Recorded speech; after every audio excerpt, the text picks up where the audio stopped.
All right, this is my first week. Actually, I'm beginning my second week.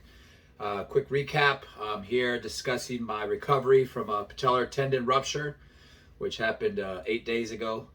I had the surgery. Actually, it happened two weeks ago. Happened on, and then I got the surgery a week and a half later. So 1 week ago, I got the surgery. I'm on week 2. I'm recovering. I'd like to give a little update what's going on. From the last video, I was talking about getting back to work right away and working out, and I thought I'd be able to do that on day 3 or day 4, but I tried. I was a little zealous. I was in extreme pain once the nerve blocker wore off. They told me 12 to 24 hours after the surgery, the nerve blocker wore off, and I'll feel the real pain. I was in extreme agony, and but it didn't happen until day 3, so be prepared for that. I was waiting for the pain to kick in the day after the surgery, but it didn't really kick into the second night, around midnight, the third day. So the third day is the worst, so be expecting that. That's when I took a couple painkillers, and I tried to sleep as much as I could. So anyways, first 4 days, you're going to ice it as much as you can, not much too much. And then just follow the doctor's orders. You can't do much, so each day you'll get a little bit better. Each day you get a little bit more. The pain is significant, of course, but you got to do your best. There's all kinds of pain medications. They're a little bit safer than the Norcos. They do give you Norcos, of course.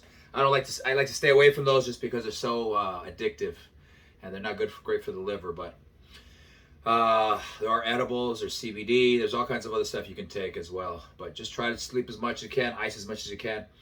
Anyways, about day 5, I decided to try to drive to the gym. I know it's kind of a maniac. Most doctors would say no, but I did it because I was going crazy. I'm just a hyper type guy, man. I'm a pro MMA fighter. And I drove to the gym. I had to put a little prop underneath my foot. I used my foot for the gas pedal, and I used the other foot for the brake. And I drove to the gym. It was kind of painful. I didn't think I was doing any damage to it, so I was just being very careful. I used my crutches. I went to the gym. I did a bunch of seated exercises, and came home, and I immediately iced it after that. So it is possible to get back to semi everyday activities within the first week. I kind of did that. I was in a little bit of pain. Of course, as immediately as I came home, I iced it.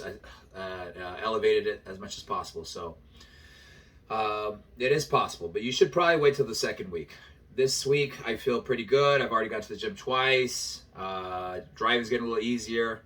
I was a little worried about that because a lot of people were saying it took them 2 months to start driving again. But I did start driving at the end of the first week. So it is possible to drive, and it is possible to kind of get out of that cabin or the bed or whatever chamber you're at trying to recover. So I expect each day now I should get a little bit better. And the pain's kind of pretty much gone now. I took the bandages off, and now I'm waiting for my next doctor appointment, which is tomorrow. Anyways, so that's week 1. Actually, just give you guys a little bit of things of what to expect. I've been doing a little research. Like I said, I do expect to get back to some kind of competition. I'm just one of those type of people, man. I'm a mixed martial artist, but I'm also a fitness addict. I love to work out. I love to compete. It's in my blood. It's what gives my life meaning. That's my passion. So I want to get back into something at the end of the year. They're saying 6 to 8, 9 months, maybe possibly a whole year to recover. I want to try to cut that down as much as possible. And I think the way to do it is with supplements. I'm going to, of course, do everything the physical therapist says. I'm going to do all the right exercises. I'm going to try to do all that. But the supplements is where we can get ahead. And that's what I've been researching right now. So as of now, I just bought all the stuff that I thought could boost. I already have been taking multivitamins. I do that anyways. I always take fish oil, omega-3 fish oil. I always take vitamin C, which I kind of super dose when I'm feeling down for my immune system. And I've already was taking glucosamine and stuff like that. So that's supplements that I was already taking, which I will continue to do so now. Now I've added new ones here. One that I really love, and I've taken it before for my joints, is HA acid, hyaluronic acid. and it really helps to, it's basically the building blocks. It helps lubricate the joints a little bit. So HA acid, I really added that back in. So it's going to help with the healing of the repairing a tendon. The tendon has sutured, it's been sutured in there, so I need to give it a little bit of building blocks, a little bit of extras. Eggshell membrane is another one, eggshell membrane. And the other one was type 2 collagen. So these three are the ones I researched, and I feel these are the building blocks. These are the ones that can help boost or improve the healing process. Besides that, I've also looked at the next level supplements, man. These are a little controversial, especially ones called peptides. They've been around for about 5 years. They've been around for decades, really. And really, they use it for horses. For decades, they use it to help these racing horses repair their damage. And I guess bodybuilders have jumped on it for the last 5 years or so. And they're kind of a weird thing. They're not like steroids or from hormones, from fats. These are from protein. Basically, peptides are long chains of amino acids. And what they do is they're very specific. A lot of them are signals. They signal your body to do certain things. And they're super hyped right now. They're super... I don't know. I've actually been researching the ones I'm really interested in. There are two in particular. There's one called TB500, and the other one is PBC157. Yes, I know the names are kind of like airplanes. They got these really weird names. So these two are known as the peptides that bodybuilders use and racehorses use to repair their damaged tissues, soft tissue in particular. And that's exactly what we have. We've damaged ourselves. We're recovering from a major catastrophic injury.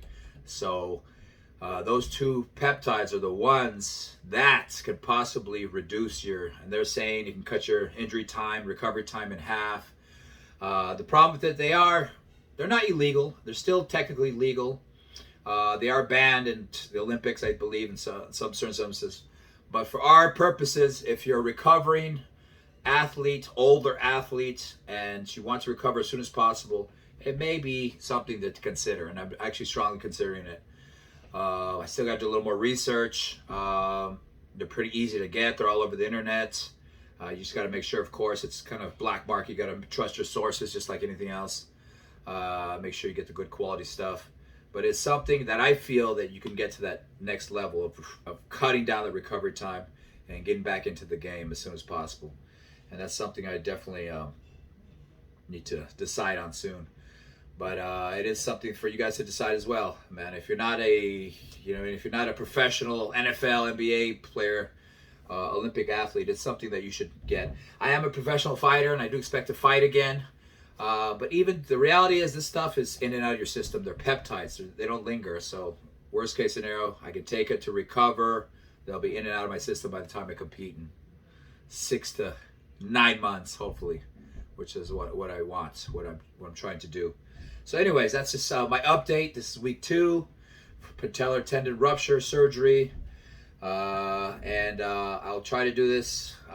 I don't know how often. I want to give, when I have something for you guys that's useful, I'll come back here and pop in here. So far, I haven't been able to do any kind of exercises. It is week 2. Let me show you where I'm at right now. I'm still wearing the brace. We got to wear this brace for 6 weeks. I'm able to stand. I can stand with no pain. It is a little slightly painful. I still walk with the crutches. You got to be very careful. And but for the most part, I could move here and there. That kind of feels a little weird. This is a real area where I can kind of lift backwards, sideways. So I'm starting to be able to do this stuff. That's really kind of cool. Those of you jiu-jitsu guys, the first week, I really utilize this butterfly hook. You use the other leg to lift up. You use the butterfly hook to lift your leg all over the place. Because this is one of the hardest things to do, is for us to lift our leg up, because it's still healing. It's still very painful in that area. So the butterfly hook is what I've been using. Crutches still. And anyways, that's it for my week 1 wrap up, week 2 update, and hopefully I give you guys a little seeds of supplements that you could kind of play with. So I'll give you guys heads up. I'll give you guys some reports on how it's going for me and what I decide on. All right. So anyways, stay tuned. All right.